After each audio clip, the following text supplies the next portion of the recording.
guys, welcome to my vlog. Ngayon na alamin natin ang mga komento ng mga tao tungkol sa korupsyon na nangyayari sa ating bansa.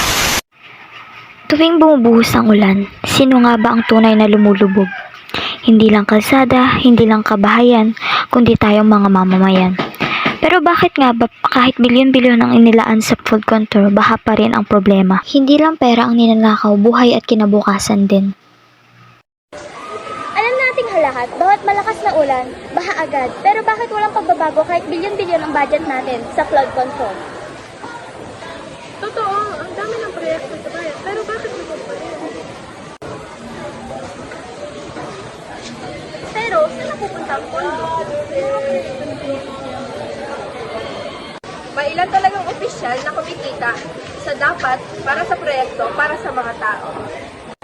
Kaya kami ang nagdurusa, sirang bahay, sirang gamit, at buhay pang kapalit. Di ba tungkulin ng gobyerno na yung protektahan ng mga mayan? Bakit ginagawang pagkakitaan sa kalamidad?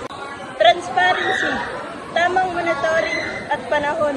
Dapat may makulong, hindi lang makalusot.